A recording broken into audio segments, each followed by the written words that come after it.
El siglo XX boliviano comenzó en 1898, en diciembre de 1898. ¿Por qué tanta precisión? Porque en ese mes de ese año, en Sucre, la capital de la República, estalló el Congreso en una discusión que terminaría en lo que se ha conocido históricamente como la Guerra Federal. La Guerra Federal que enfrenta al norte contra el sur. La Guerra Federal que va a debatir entre federalismo y unitarismo. La Guerra Federal que le va a costar sangre y un costo económico muy significativo a la patria. Y finalmente, la Guerra Federal que abre un siglo con un liderazgo geográfico, económico y social. La Plata, el Estaño, la nación oligárquica, una visión que tuvo una vigencia que se ha cerrado. Sin ninguna duda, ese momento de la historia de Bolivia tiene tantos elementos que hoy nos obligan a reflexionar que vale la pena tomarlos en detalle, evaluarlos, ver su costo, ver los errores que se cometieron para encarar este futuro que tanto parecido tiene con ese momento dramático de nuestro pasado. La historia tiene siempre explicaciones económicas, políticas y sociales, pero el eje de los problemas y cómo se encaran sus soluciones tiene una naturaleza económica fundamental. En 1898, lo que estaba viviendo Bolivia era el fin de un ciclo económico, el ciclo de la plata, y el comienzo de otro, el ciclo del estaño. El sur, Charcas, Chuquisaca, Sucre, como quieran llamarlo, y Potosí, y el norte, Oruro y La Paz. La plata del sur, los grandes de ese momento, Huanchaca, Arce, Pacheco. El norte, los grandes de ese momento, La Salvadora, Patiño, Xochitl, Aramayo. Pero fundamentalmente ese poder económico que estaba desplazando un área geográfica y un área política. Las razones económicas en el caso de la Guerra Federal se mezclaron con la insurgencia del mundo indígena quechua y aymara. Era una Bolivia que todavía no había mirado al oriente. Era una Bolivia que estaba enclavada en los Andes y que estaba discutiendo su presente y su futuro en las ciudades andinas. Tendrían que pasar más de 50 años para que el oriente y el otro sur y el otro norte aparecieran en el escenario. A pesar de la goma, a pesar de lo que representó 1903, la Guerra del Caucho. El estaño y la minería eran quienes dominaban la política, la sociedad y la economía. ¿Qué de los quechuas y de los aymaras? ¿Qué de la nación oligárquica nacida en la Convención de 1880 tras el desastre de la Guerra del Pacífico? Estos son algunos de los elementos que vamos a tratar de desentrañar ahora para explicar los móviles de la Guerra Federal.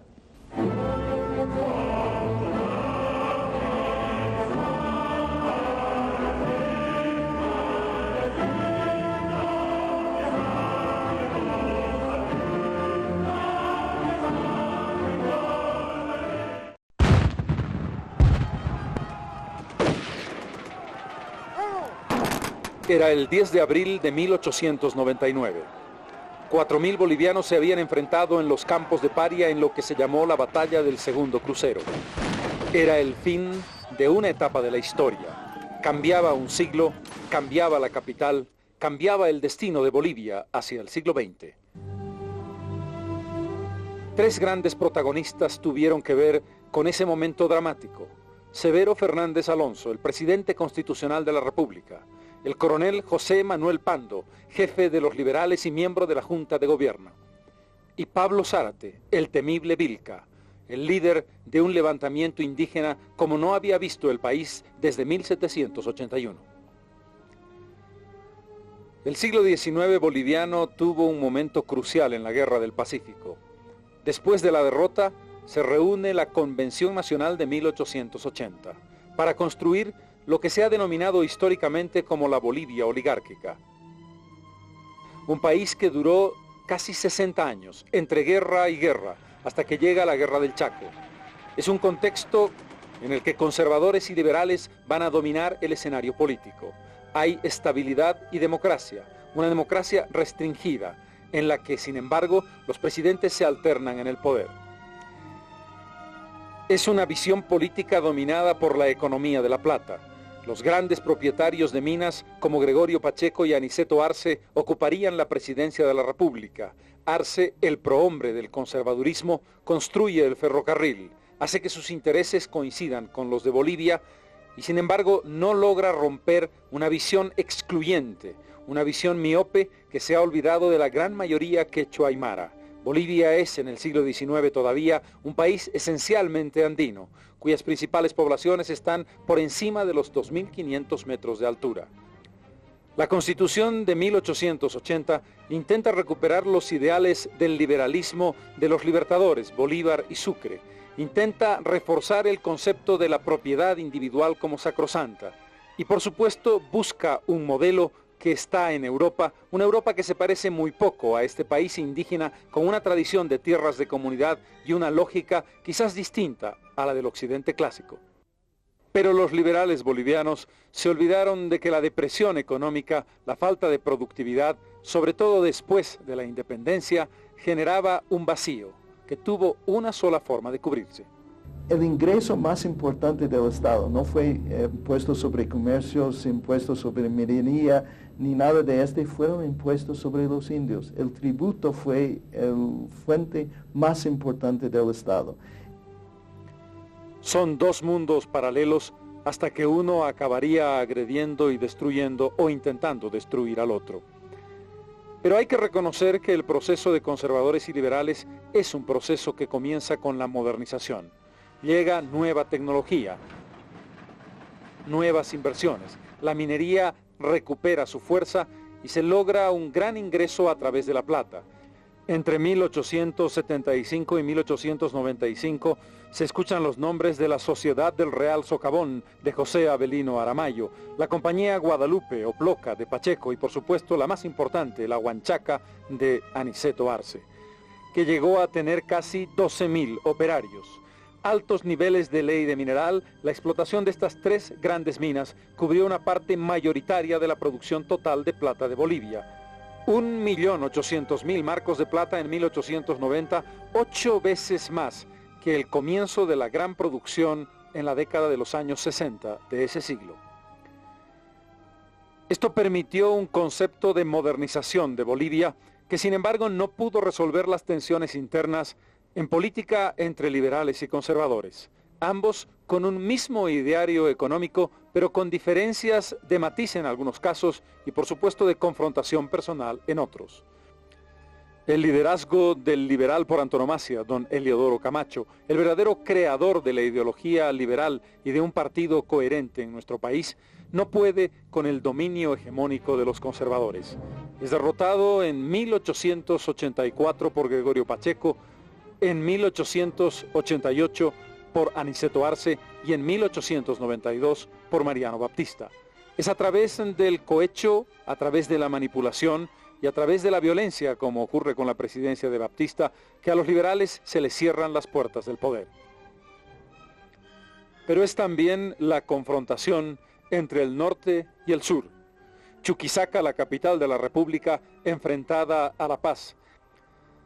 La ciudad de Illimani tiene un intenso comercio de coca con los yungas, una fuerte actividad comercial, un intercambio también importante con el Perú, actividad minera vinculada con el oro.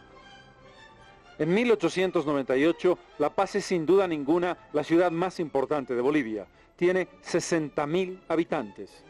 Cochabamba tiene 22.000.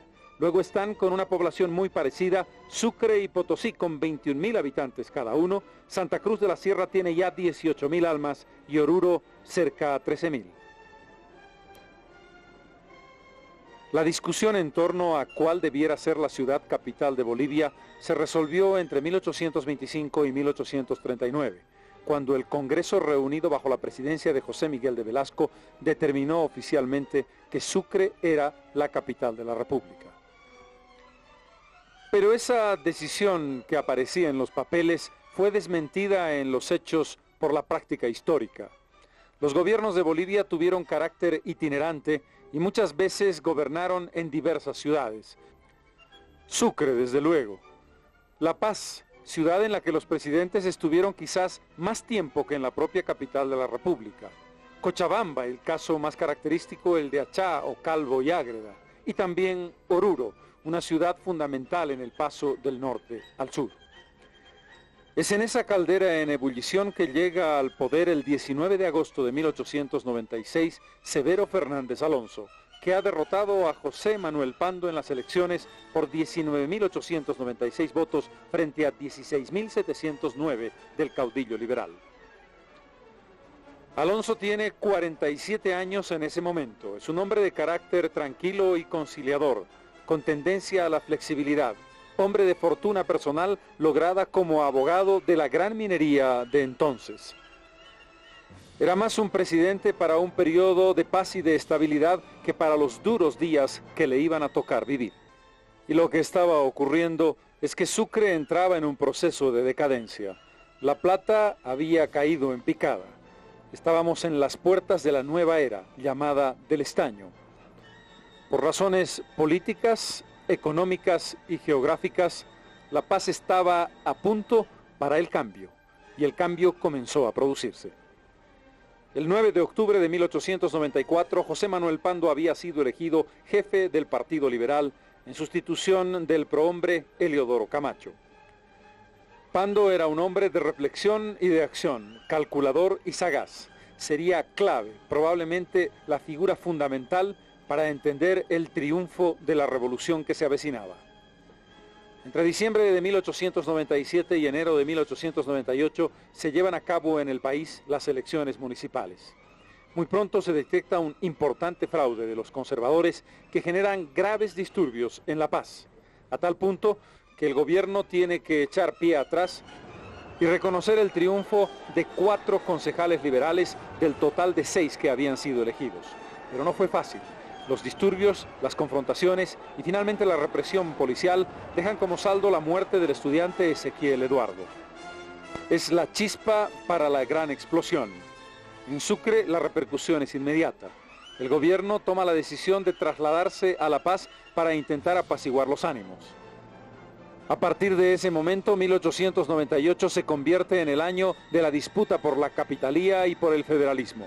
Primero, las interpelaciones al ministro de Instrucción, el paceño Macario Pinilla, que si bien es constitucional, terminará arrinconado por los parlamentarios chuquisaqueños y se retirará del hemiciclo. Terminará también renunciando al ministerio que ocupa. ¡La palabra, señor presidente! Exijo que el ministro Pinilla nos explique por qué quiere trasladar el gobierno a La Paz.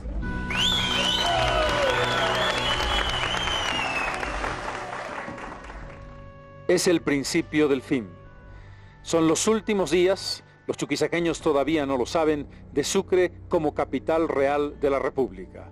Luego vendría la disputa, la guerra y el cambio de sede de gobierno, igual que el cambio de destino de un país que pasa de un mundo conservador a un mundo liberal, pero que pasa sobre todo del sur al norte, un eje que había controlado el país a lo largo de la época colonial y que va a trasladarse para el liderazgo paceño durante todo el siglo XX.